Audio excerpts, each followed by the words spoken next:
Hello and welcome to Media Arts Virtual Edition. I'm your host and instructor, Miss Sarah. Let's get started. Today we're going to learn how to create clones. You're going to take pictures and the app is going to layer them on top of each other, and it's going to create an illusion as if there are more than one of the objects you're taking a picture of. So let's meet the app. The app we're going to use today is called Split Camera. It's free. It does have some ads that pop up every now and again, but just click out of them and there's no issue. The supplies you're going to need are a camera or a tablet with the app on it and a tripod. If you don't have a tripod, no problem. You can create your own using cardboard. So you just cut a basic piece of cardboard.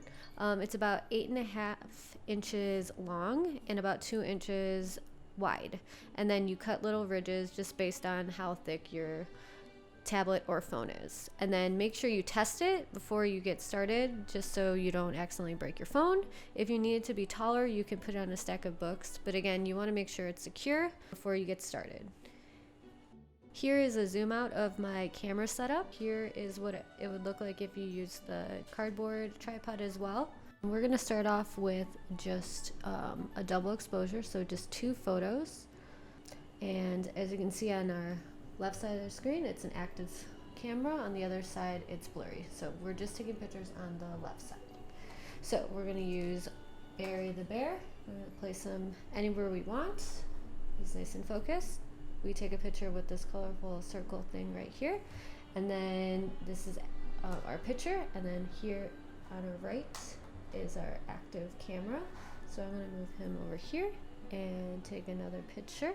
What is really cool is this slider in the middle. It'll be more obvious in the later photo when we have more exposures, but I always like to move it all the way to the right because there is a line in the middle that you can't really see, but sometimes you can. So that makes it nice and clear and there's no line. So when we're ready to save it, you're going to press the button on the right, and then you can save it to different places. I just like to save image and it will automatically save it to your photo album. So now we're going to try to do it with more than 2 exposures. So we're going to go to the one with 6 exposures.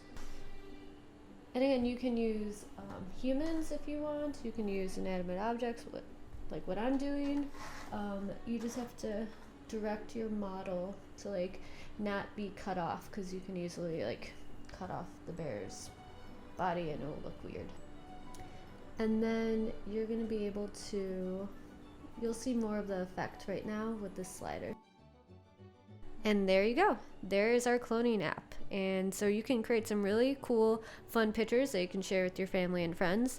Be as creative as you can. You can use people, or you can use just everyday objects like teddy bears and things like that. So feel free to share any of your beautiful artwork with us. Have your parent email media@teenprimetime.org if you'd like to share it, and we can put it up on our Teen Primetime website and YouTube channel. So please be creative every day, and we'll see you next time with more Media Arts Virtual Edition.